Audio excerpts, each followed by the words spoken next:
মুসলিম, minority, নন মুসলিম, ধরুন বাংলাদেশ, কি গো শুনছেন আপনারা?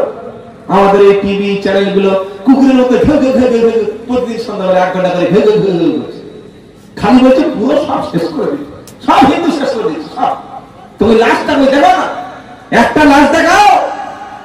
তার মানে বাংলাদেশের ঘটনা তিলকে তাল বানিয়ে এই পশ্চিম বাংলায় যে আমরা হিন্দু মুসলমান মিলেমিশে থাকি, আমাদের শান্তির বাংলায় যাতে একটা দাঙ্গা লাগানো যায়, বাংলাদেশকে ঘটনা কেন্দ্র করে সেই কাজটা মিডিয়া করছে। কি বুঝতে পারছেন না? 24 ঘন্টায় ঘেউ ঘেউ ঘেউ, এদের কাজ ঘেউ করা, একটাও ভদ্র ভাষায় কথা বলে না, সব চিল্লাচ্ছে সাংবাদিকরা। একটা মলম সাংবাদিক আছে, রিপাবলিকান টিভি মলম সাংবাদিক, তার পাগলামি দেখলে মনে যেন গাঁজাকে সংবাদ পরিবেশন করছে। কি বললেন? নবী বললেন, শোনো, সংখ্যা গুরু যেখানে মুসলিম বেশি, ওই এলাকায় যদি সংখ্যালঘু ও মুসলিমের উপরে কেউ অত্যাচার করে, সংখ্যালঘু হিন্দু কিংবা সংখ্যালঘু খ্রিস্টান যদি একটা মুসলিম মহল্লায় বসবাস করে, আর ওই সংখ্যালঘু মুসলিমের উপরে কোন মুসলমান যদি অত্যাচার করে, আমি নবী মুহাম্মদ মুস্তাফা সাল্লাল্লাহু আলাইহি সাল্লাম কিয়ামতের দিন ওই সংখ্যালঘু ও মুসলিমদের পক্ষে দাঁড়িয়ে সংখ্যা বেশি মুসলিমদের বিরুদ্ধে আল্লাহর কাছে মামলা দায়ের করব। সুবহানাল্লাহ বলবেন না? তাই সারা পৃথিবীতে মুসলমান যেখানে বেশি, অমুসলিমরা সেখানে সবচেয়ে নিরাপদ। আলহামদুলিল্লাহ বলেন, বলেন আলহামদুলিল্লাহ। বলে হুজুর এটা সত্যি বলছেন? সত্যি না বললে আমি কি গাঁজা খেয়ে কথা বলছি? এই দেশে তো 850 বছর 700 বছর তো আমাদের মুসলমানরাই শাসন করেছিল। তারা ইচ্ছা করলে একটা মন্দির রাখতো না, তারা ইচ্ছা করলে জোর করে ধর্মান্তরিত করতে পারতো, কিন্তু করেনি। বলবেন তাহলে হুজুর এই ভারতবর্ষের মুসলমান এত বেড়েছে কি করে? বাংলা কি করে? আমার নাম মোহাম্মদ আব্দুল্লাহ জুবাইর শেখ, আপনাদের এই গ্রামটার নাম কি সালকা।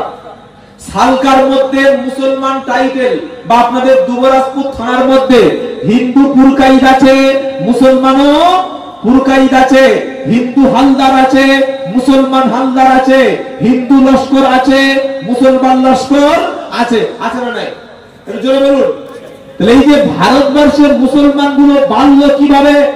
আজ থেকে 50 বছর 100 বছর আগে যারা উঁচু শ্রেণীর হিন্দু, যারা ব্রাহ্মণ, তারা আমাদের বাচ্চা যারা, তারাও ছিল হিন্দু। তারা যদি তাদের ব্রাহ্মণদের কুয়োয় জল খেত, তাদের পিটিয়ে পিটিয়ে মেরে ফেলে দিত। তারা যদি কোন ধর্মীয় কিতাবের পড়া শুনতে যেত, কানে তাদেরকে সীসা ঢেলে দেওয়া হতো। তারা যদি উচ্চ বর্ণের কোন ব্যক্তির বাড়িতে যেত, তাদেরকে হত্যা করে দেওয়া হতো। আমাদের বাপ-দাদারা নিচু শ্রেণীর ছিল, তারা উঁচু শ্রেণীর অত্যাচার সহ্য করতে না পেরে তারা অতিষ্ঠ হয়ে যাচ্ছিল। সেই সময় ওলামায়ে কেরাম, সেই সময় আল্লাহর হাক্কানি ওলি বান্দারা, তারা বিভিন্ন জায়গায় দিনের দাওয়াতের প্রচার করছিল, আর বলছে ভাই লা ইলাহা ইল্লাল্লাহ বলো, তুমি আমাদের ভাই হয়ে যাবে, একসাথে খেতে পারবো, একসাথে ঘুমোতে পারবে, একসাথে একই সঙ্গে আমার মেয়ে তুমি বিয়ে করতে পারবে, আমার মসজিদে তুমি নামাজ পড়তে পারবে, আমার গোসলখানায় তুমি ওযু করতে পারবে, আমার হাড়ির রান্না তুমি খেতে পারবে, তুমি আমার ভাই হবে, আমি তোমার ভাই হব। সুবহানাল্লাহ বলবেন না? তখন আমাদের বাপ চাচারা দেখলো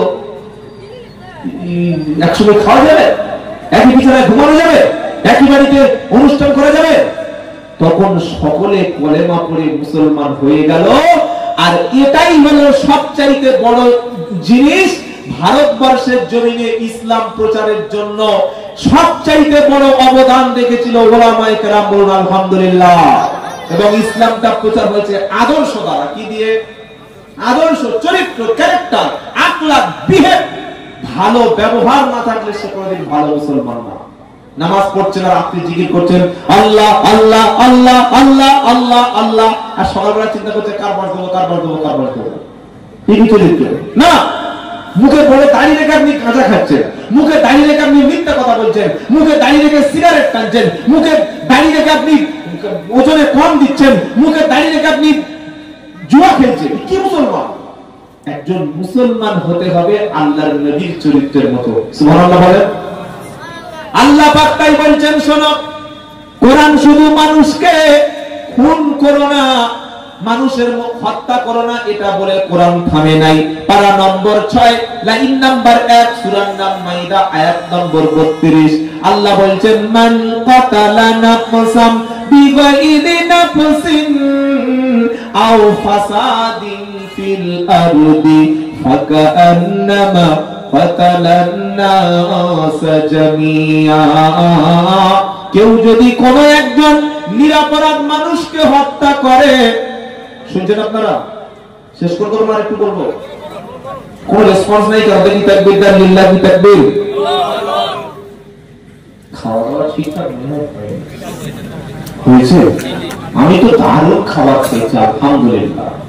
এরকম কলিজা, তারপরে গরুর মাংস এনে দিল, তারপরে বললো যে চিকেন খান, চিকেন খাই না, মারাত্মক খাবার। তো যদি খেয়ে থাকেন একবার জোরে তাকবীর দান লিল্লাহি তাকবীর। অনেকে আল্লাহু আকবার বললে আবার ভয় পাচ্ছে, কি হয় কি গো, জন্মের পরে কানে আজান কি দেয়নি, তুমি মুসলমান ছাড়া হওনি।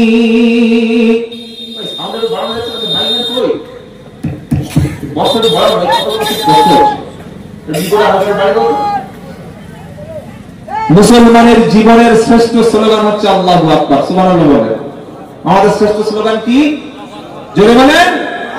জন্মের পরে কানে আজান কি দেয়নি, তুমি মুসলমান ছাড়া হওনি।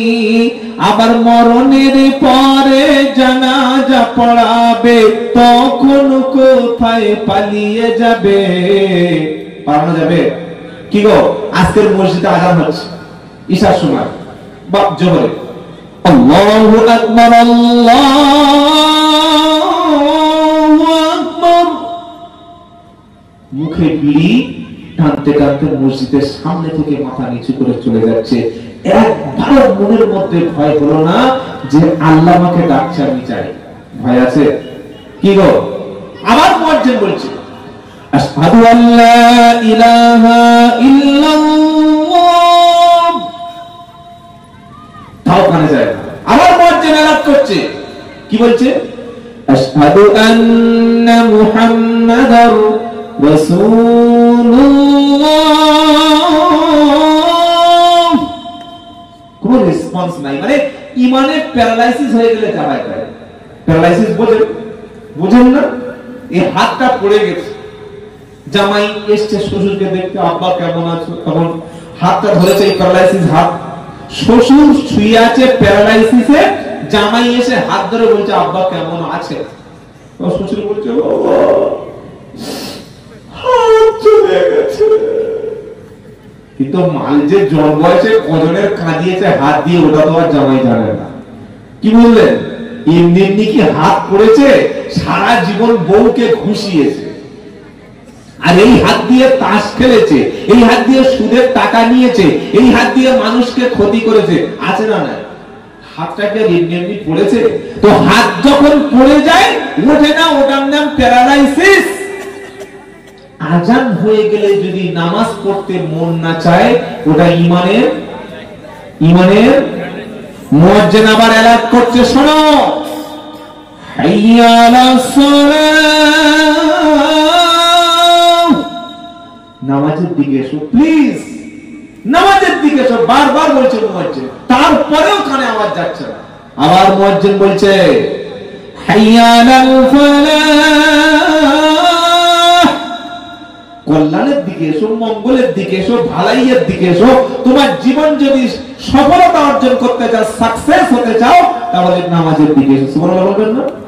আবার মুয়াজ্জিন বলছে আসসালাতু খায়রুম মিনান নাওম, এরপরেও জাতি যাচ্ছে না। আবার মুয়াজ্জিন শেষ বলে দিচ্ছে আল্লাহু আকবার আল্লাহু আকবার, আল্লাহ সবচাইতে মহান, আল্লাহ সবচাইতে মহান। ওগো মুসলমান, তুমি আল্লাহর ঘরে এসো, আল্লাহর সঙ্গে দেখা করবে, এসো আল্লাহর সঙ্গে মনের কষ্টটা বলে যাও, তোমার দুঃখটা আল্লাহর সঙ্গে শেয়ার করো, ওই আল্লাহ তোমার বিপদ মুক্ত করে ভাগ্য পাল্টে দেবে। সুবহানাল্লাহ বলেন। এরপরেও সজাগ নাই। আবার মুয়াজ্জিন বলছে লা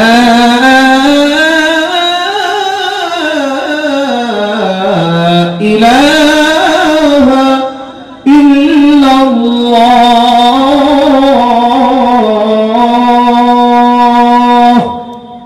বলে না বলে না, বলে বলে বলে আল্লাহ ডাকছে মসজিদের দিকে আর আমরা পালিয়ে যাচ্ছি। কি শুধু পালাচ্ছি নামাজ ছেড়ে। এই কবি কি বলছে? তোমার জীবনের শ্রেষ্ঠ স্লোগান হচ্ছে আল্লাহু আকবার। জন্মের পরে কানে আজান কি দেয়নি, তুমি মুসলমান ছাড়া হওনি। জন্মের পরে কানে আজান কি দেয়নি, তুমি মুসলমান ছাড়া হওনি। আবার মরণের পরে জানাজা পড়াবে, তখন কোথায় পালিয়ে যাবি? আজ আবার সুযোগ আছে, সুযোগ আছে। মরণের পরে জানাজা পড়াবে, তখন কোথায় পালিয়ে যাবি? বিপ্লবী বিদ্রোহী মৌলবাদী কেন জঙ্গিবাদী? বিপ্লবী বিদ্রোহী মৌলবাদী কেন জঙ্গিবাদী?